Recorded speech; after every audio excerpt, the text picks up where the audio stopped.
Howdy, how's it going? I'm Macho Man Davvy Savage, and today I'm gonna be doing an in-depth about everybody's favorite thick boy, the Barbarian.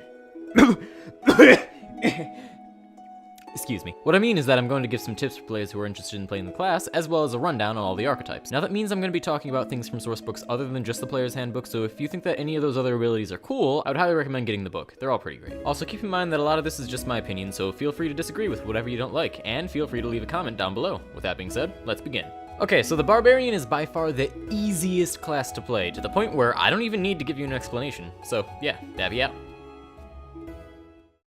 No, but seriously, the Barbarian is an absolute beast on the battlefield that does one thing and one thing only. You point at the biggest, baddest thing on the battlefield, besides you, and you make it dead! You make it dead via a combination of one giant fuck-off great axe and 20 cc's of pure anger. That's not hyperbole either. The Barbarian's main ability is called Rage, and it makes you swole, giving you resistance to bludgeoning, piercing, and slashing damage, giving you advantage on strength checks and saves, and letting you do more damage so that you can rip and tear anything that's unfortunate enough to be within swinging distance. You can rage more often as you gain levels, and you regain all of them after a short rest. Pretty much all the other abilities that you get serve to enhance your maximum thrust. So as long as you don't stop smashing, you're playing a good Barbarian. With that being said, tactics-wise, there are a few things to keep in mind if you're looking for total domination of the battlefield. If you watched my video on combat, which, why wouldn't you? I mean, it's only the best video on YouTube, then you'd know that you can shove, grapple, and otherwise annoy the living shit out of your enemies, but keep in mind that it goes double for the Barbarian, since the Barbarian gets advantage on strength checks, meaning that it has a much easier time pulling those actions off. My personal favorite thing to do is grab one person with one arm and beat up somebody else with the other. In addition, due to your rock-hard abs, you serve as the de facto tank of the party, which comes with all the fun of standing in front of your friends and telling them to stand behind Brom,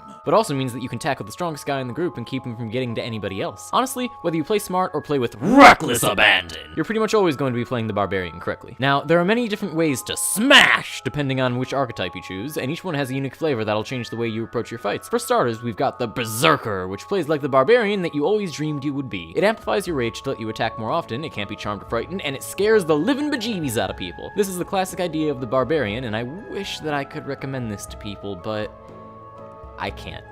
See, the Berzerker, for all of its coolness factor, has one major downside, and that is that exiting your rage gives you a level of exhaustion. That wouldn't be that bad, but the only way to get rid of exhaustion is to take a long rest, and the more levels of exhaustion you have, the more penalties that get applied to you, and these penalties are not suppressed when you go into rage. Add on to that the probability that you'll be raging multiple times in between long rests, and you'll have a really hard time managing your exhaustion level just for the rage bonuses that, in my opinion, aren't really any better than the other archetypes, which don't give you exhaustion afterwards. I'd suggest that you talk to your DM about working around this problem, maybe by letting you lose the rage-induced exhaustions on a short rest, or by removing the penalties while you're raging, or hey, maybe you don't have a problem with the penalty at all, in which case, Berserk on. In any case, aside from that one thing, the Berserker archetype is kick-ass and answers any question facing it with, I hit it again. Now, the next Barbarian archetype is the Totem Warrior, and whew, is it hard to explain what this does without having you read it for yourself. Essentially, you gain the aspect of some sort of animal while you're raging, be it a bear, eagle, wolf, elk, or tiger, and each one gives you a different effect that is themed towards its respected animal. To keep the section brief, bears are ungodly tanky and frightening, eagles are agile and can make you fly for a turn, wolves are good at hunting and fighting, elks have super speed, and tigers can pounce on things. Depending on which animal you choose, and keeping in mind that you can mix and match your animal powers, that defines how you'll like to play your Barbarian, essentially giving you the most freedom possible to decide for yourself how you want to play. Want to be a brick wall? Pick a bear and laugh as you shrug off a spirit bomb. Want to go fast? Pick eagle or elk, or even mix the two up. There's no proper way to play a Totem Barbarian because it was made to tailor to you, not the other way around. Just don't fall too deeply in love with your totem.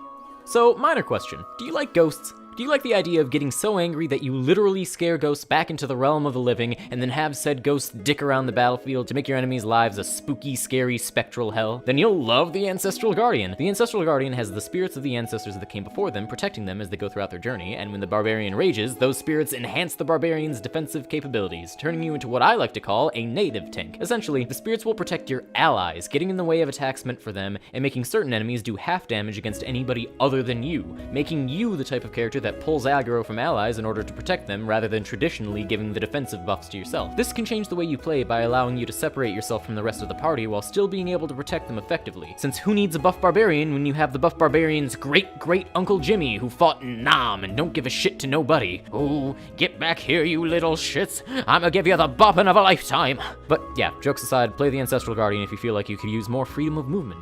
And onto the second Barbarian archetype that is secretly multiple archetypes, the Storm Herald is the bringer of fire. It is the freezing blizzard. It is slightly cloudy with a high chance of rain in the southeast area.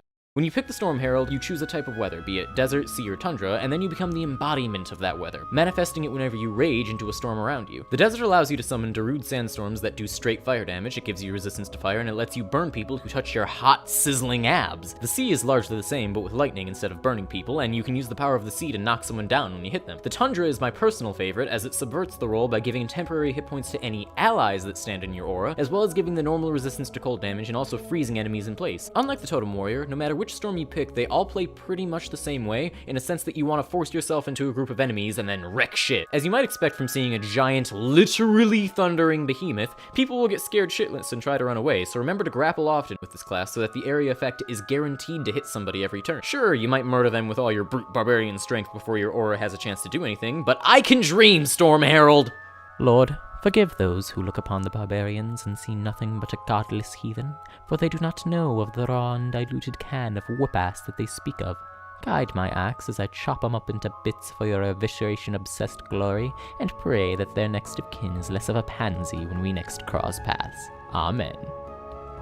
No, but seriously, the path of the Zealot Barbarian is an absolute monster in every regard. If my callback to the Cleric wasn't descriptive enough, the Zealot is a barbarian that has found Jesus, and instead of trying to fight Jesus, they took it upon themselves to spread his word of love and peace in the only way that they knew how, by doing the exact opposite of that. You get more damage on your attacks, you can buff allies, and you fucking refuse to die! Seriously, it's like if your priest hit the gym every week and one day he got too drunk on the blood of Christ and started whipping non-believers everywhere. This archetype doesn't change the normal way that the Barbarian is played, and if you want a less restrictive alternative to the Berzerker, the Zealot might be worth taking a look at. Finally, we have the Battlerager, and just to note, while the Sword Coast Adventurer's Guide suggests that it's a dwarf-only class, you can throw that restriction right out the window and back into 3rd edition where it belongs. Anyway, the Battlerager is the most self-conscious of the Barbarians because it actually wears armor, but it offsets its self-consciousness by coating said armor in dozens of spikes and pain. As you might expect, this spiky armor does bonus damage to enemies that are unfortunate enough to be hit by the Battlerager, and even your grapples will do extra piercing damage, meaning even your hugs will kill them with kindness. Or lacerations.